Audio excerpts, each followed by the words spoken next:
सेक्टरों में बटा महाकुंभ मेला क्षेत्र इससे पहले के किसी भी महाकुंभ मेले से सबसे बड़ा क्षेत्र है। सेक्टर और कार्य के मुताबिक सेक्टर मजिस्ट्रेटों की नियुक्ति भी कर दी गई है। सभी सेक्टर मजिस्ट्रेट अपने अपने सेक्टर में भूमि अधिग्रहण से लेकर प्रशासन व्यवस्था के लिए जिम्मेदार होंगे।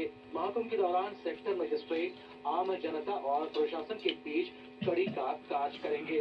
महाकुंभ 2025 को व्यवस्था की दृष्टि अच्छा थोड़ा ही पैसे तो सब्जी पे डायरेक्ट लवण लग महाकुंभ 2025 को हरित महाकुंभ बनाने के लिए योगी सरकार अनेक उपाय कर रही है। पहली बार महाकुंभ में ऑल टेरेन व्हीकल यानी लाइट यूटिलिटी व्हीकल तैनात किया जा रहा है। ये व्हीकल मेला क्षेत्र में कहीं भी आग की घटना होने पर चंद सेकंड्स में घटनास्थल पर पहुंचकर आग पर काबू पा सकेगा। फायर एक्सटिंग्विशर समेत तमाम अत्याधुनिक फायर सेफ्टी डिवाइसेस से लैस होगा।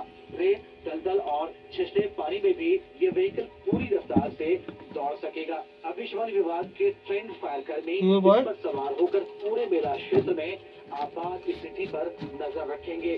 प्रयागराज में होने वाले महाकुंभ के लिए राज्य सरकार ने अखाड़ों को भूमि का आवंटन भी कर दिया है। प्रशासन की ओर से अखाड़ों को आवंटित भूमि पर संतों ने भूमि पूजन किया। उदासीन परंपरा के 2 अखाड़ों श्री पंचायती अखाड़ा बड़ा उदासीन और श्री पंचायती अखाड़ा नया उदासीन अखाड़े के संतों ने भूमि पूजन किया।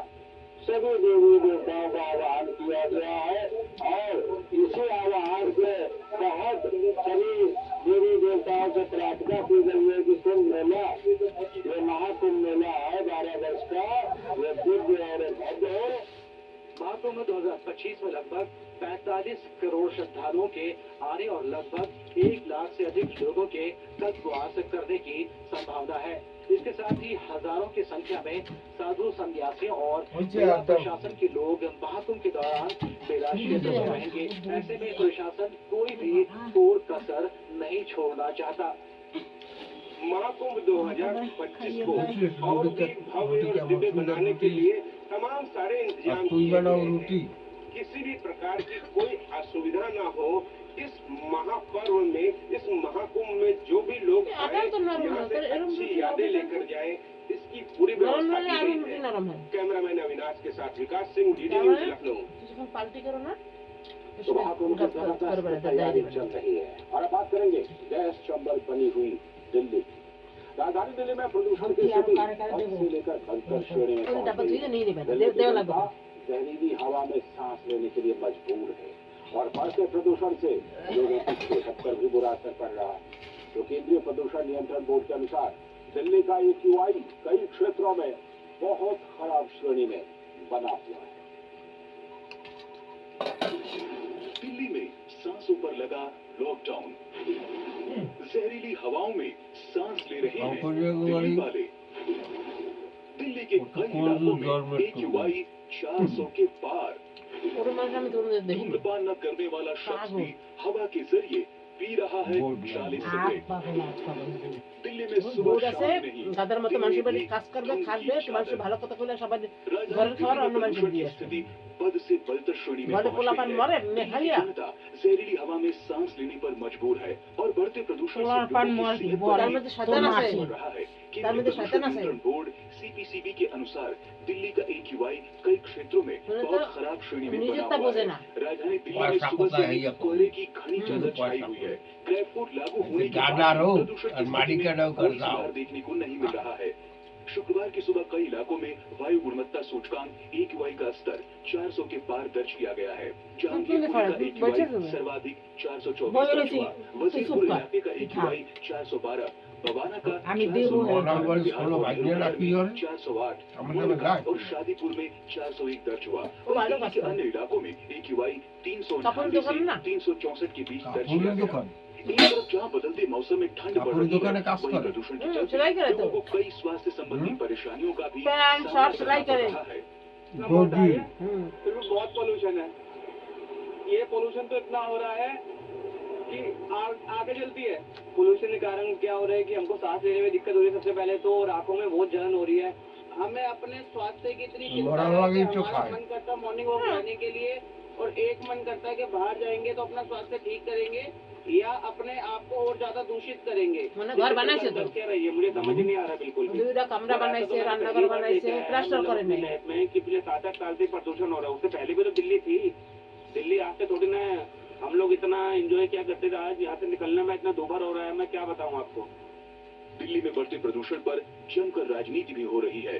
दिल्ली के पर्यावरण मंत्री गोपाल राय इस मामले में केंद्र सरकार को जिम्मेदार ठहरा रहे हैं। तो दिल्ली में प्रदूषण के स्तर को कम करने की कोशिश मुझे समझ में तुम बैठे हो, तुम लेके तुम दूध के करे उधर रखो ना, उठा के लेगा ना। सड़कों की लेगा तो आमी देबो तारपर तो তোমার দেওয়া লাগবে কেন?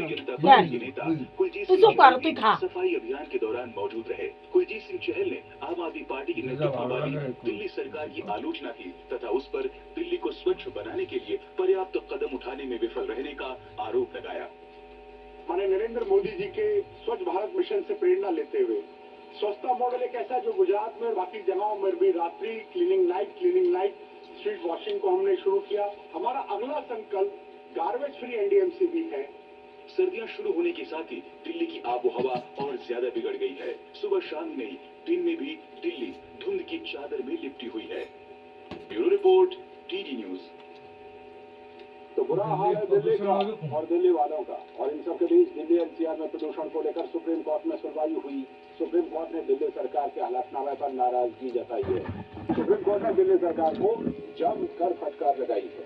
सुप्रीम कोर्ट ने कहा कि हम Grab 4 के अमल को लेकर दिल्ली सरकार के हलफनामे से संतुष्ट नहीं है। सुप्रीम कोर्ट ने कहा कि दिल्ली में ट्रकों की एंट्री रोकने के लिए सरकार ने जो कदम उठाए हैं उनसे कोई संतुष्ट नहीं है।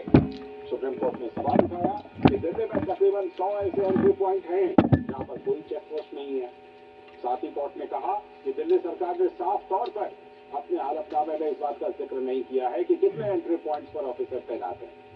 एमिकस क्यूरी के मुताबिक दिल्ली में ऐसे एंट्री पॉइंट्स 113 हैं, लेकिन दिल्ली सरकार की ओर से कहा गया है कि मुख्यतः 13 जगहों पर निगरानी रखी जा रही है। तो कोर्ट ने दिल्ली सरकार और दिल्ली पुलिस से कहा है कि वो सुनिश्चित करें कि सभी 113 एंट्री पॉइंट्स पर चेक पोस्ट तैनात किया जाए। सुप्रीम कोर्ट ने कहा कि 13 बार के मेंबर वकीलों ने अपनी इच्छा से कोर्ट कमिश्नर बनने के लिए मंजूरी दी है। ये 13 वकील दिल्ली के वो इस बात का निरीक्षण करेंगे कि क्या ट्रकों की पाबंदी के या नहीं।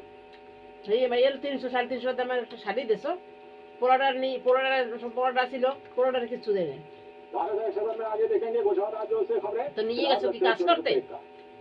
হ্যাঁ खुद को पैम्पर আমার শুধু মোর করে কই দাও। जो आपको सवाल निखार और নিয়ে গেলে বাড়িতে কাজকর্ম করা লাগবে না। त्वचा में सवाल हाइड्रेट करें, हर उम्र की त्वचा का पोषण करें। FDH वाला नेचुरल टेंडर प्योर। বড় লোক ये सिर्फ आवाज नहीं है, ये दोस्त भी है। ये दर्द मिटाता है, পয়সা হলে এই অবস্থা হয়। ये साथ में खेलता है, ये त्योहारों में रंग जमाता है, ये आफत में किसी ढाल से कम नहीं है। अपने नाम का अपना घर किसी सपने से कम है। तभी तो आज दुविधा घर के बाहर पाई जाती है और सुविधा अंदर। हमारी सरकार जो घर देती है ना, मैं बाकी सुविधाएं भी साथ हो, शौचालय हो, बिजली हो, पानी हो, गैस हो, सरकार की अलग अलग योजनाएं, प्रधानमंत्री आवास योजना के इस करोड़ों घरों को संपूर्ण बनाती। पीएम आवास 4 करोड़ से अधिक परिवारों को सुकून, सुविधा, स्वाभिमान। मेरी पसंद, मेरी पसंद, मेरी पसंद, मेरी पसंद।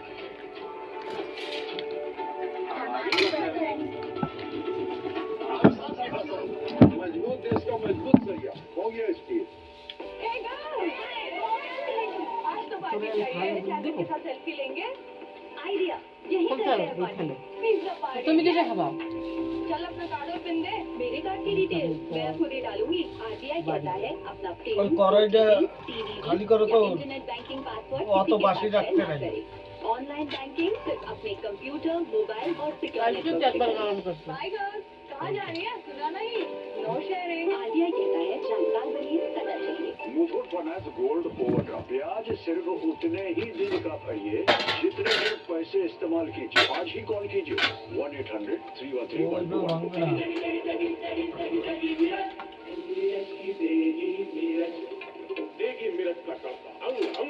ওমা ওই ঘুরে এই ডাব্বাটা দাও না। হাতুড়ি দাও, হাতুড়ি। अब बात करेंगे हाथुड़ी अभी हमसे। मामले की। शिमला के बहुचर्चित संजौली बस विवाद मामले को लेकर आज अतिरिक्त जिला व सत्र न्यायालय में सुनवाई हुई। तो सुनवाई के दौरान वक्फ बोर्ड ने अदालत में अपना शपथ पत्र पेश किया। हिमाचल वक्फ बोर्ड की ओर से दिए गए आसाराम डब्बाटा तो इसको में अदालत को बताया नहीं ढुके कि वक्फ बोर्ड ने मोहम्मद लतीफ को अवैध निर्माण हटाने के संबंध में एनओसी दी। दोनों पक्षों की दलीलें सुनने के बाद जिला अदालत ने 30